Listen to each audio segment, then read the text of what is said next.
Hello, this is Mommy with my safari. Thank you for joining in. Thank you for being here and appreciate you subscribing, liking and commenting my video. Thank you for please follow me on different social media, TikTok, Facebook, and Instagram. All right, today's random topics. We're gonna talk about a variety of things and I'll give my opinion on different things. Number one, someone asked me, do parents do wrong? That is from cultural standpoint.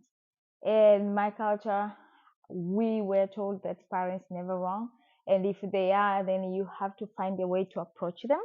And when you approach them, you have to sometimes even find the reason to tell them why do you think they did it wrong. For instance, mommy, I know this day when you said this and this and this, it hurt me, but I understand the reason you say that is blah blah blah blah.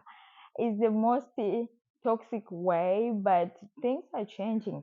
People are advancing. We are learning psychology. We understand the things that are different now, and to the point that no person you will tell that grown up don't make mistakes. I remember being young. We can never tell a grown up you're lying while they completely lie in your face. You see, you know definitely this person is lying, but you cannot say it. And I really don't understand where that is coming from.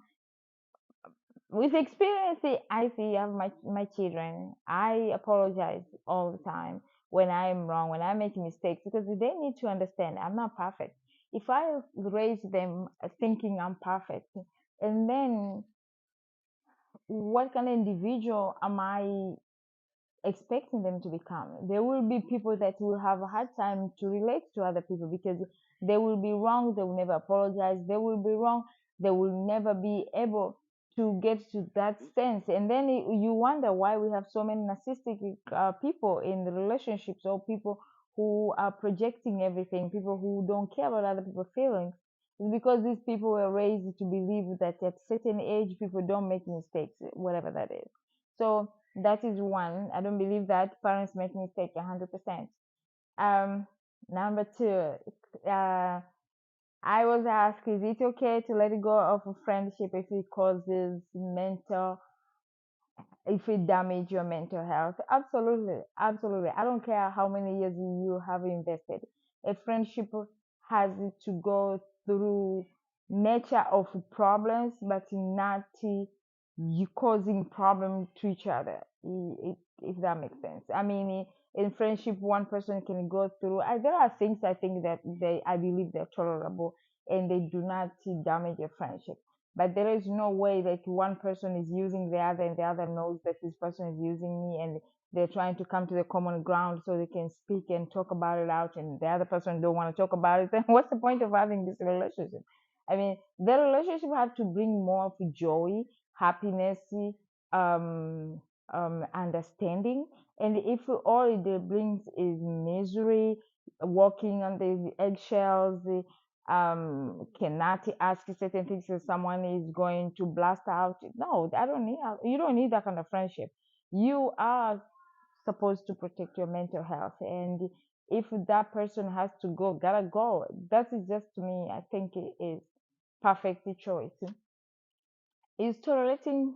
Yeah, it's like the same as saying that um being raised in the time we were raised, you are still stronger if you tolerate more.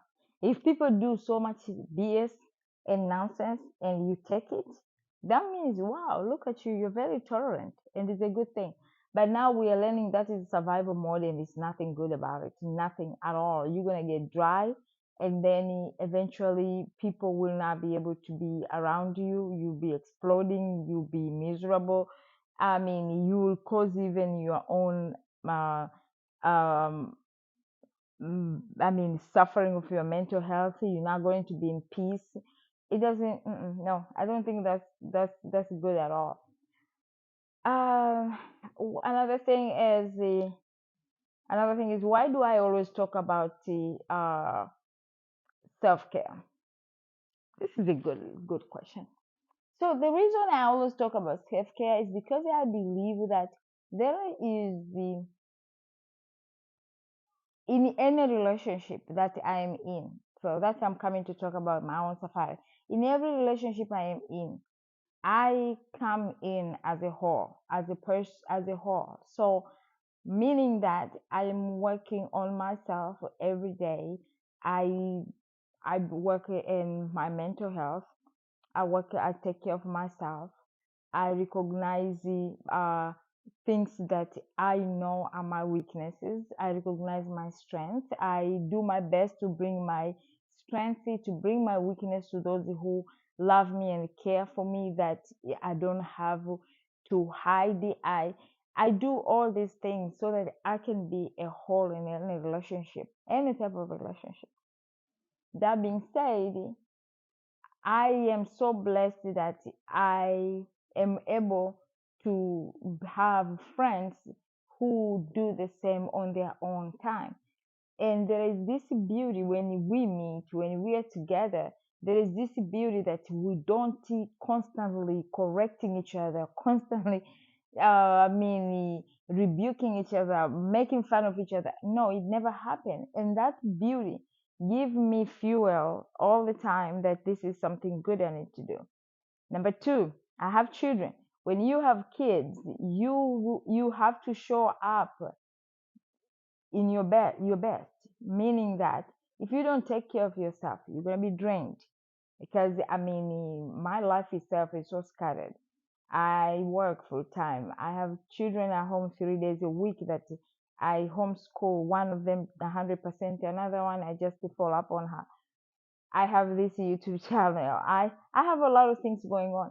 If I don't take time to take care of myself, I'm gonna be dry. And then when I'm gonna be dry, I can show up the way I'm supposed to show up. How will I be able to love or to teach my son how to be if I can't be that?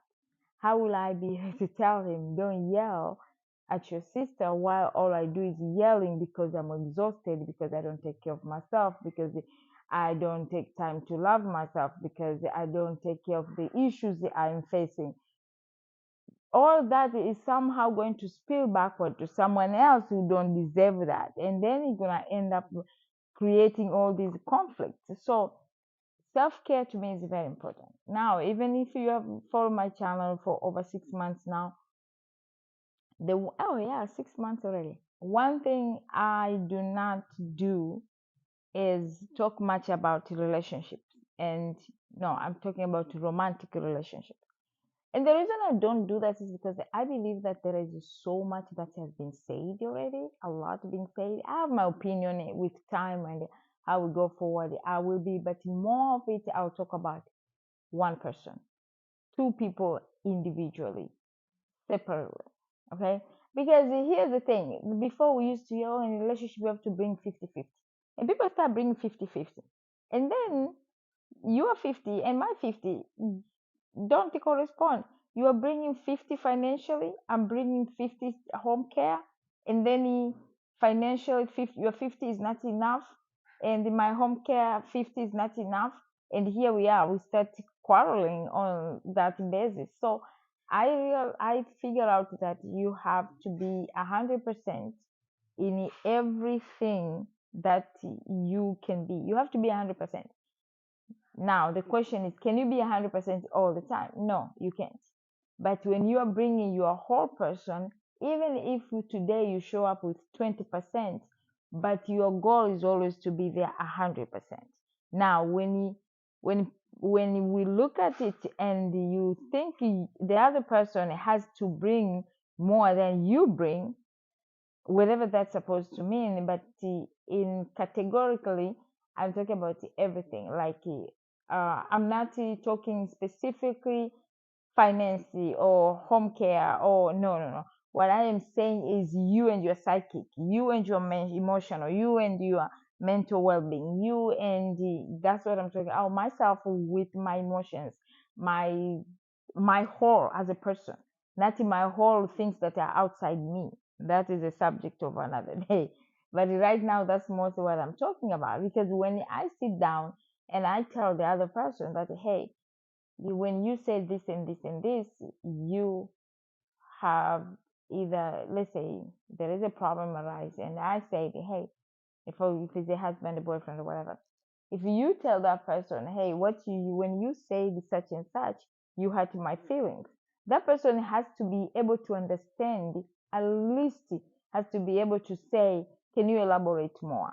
But if that person is always bringing his ego because he never take care of his mental well-being, he doesn't take care of who he is as a person, he's arrogant, he's this and this, then the fight erupts. So that's what I'm saying, that I can control my end. The other person has to control their end. We have to come together as two whole people. And then, even if I fall short in other areas, but mentally, which I believe a relationship is held more with the strength of your mental well being than any other things. Money, yes, it's a big thing, but if you have money but you are arrogant and narcissistic and whatever, who is going to be able to live with you and enjoy that, I mean, fruit of your hard work? Nobody. So that's pretty much what I'm trying to say. Last thing is this: learn not to rush in life. That's the lesson I'm getting now. I am working so hard on living in the moment and not learn not to for, foresee so many things that sometimes we foresee things, we have no solution, we have no way of resolving problems that we are creating in our own head, and that take away your moment to enjoy the now. So to enjoy the now, you gotta have to focus on now. You take care of yourself every day. The days you fall short, hey, we are all humans, we don't get it always perfect, but the days you get it right, you get it right. One more thing that I am practicing now and I think I can share is to-do list. My father is 75 years old. One time he was here, and as I was talking to him, I asked him, I said, Daddy, you always do things at the same time. Like, you're retired, but here you wake up at 5 a.m., you pray, you take a shower, you come outside, you sit down, you read the magazine. There is a certain way you do things, like constantly same pattern. How do you do it? And he said, because I like to do this. And I was like, 10 years later, I'm practicing to do list. So search out what is that new thing that you are either you have heard you never do, or you are finding out now, and put in practice. And is it not what we all live for, to thrive, to be our best? Have a good one. Ciao.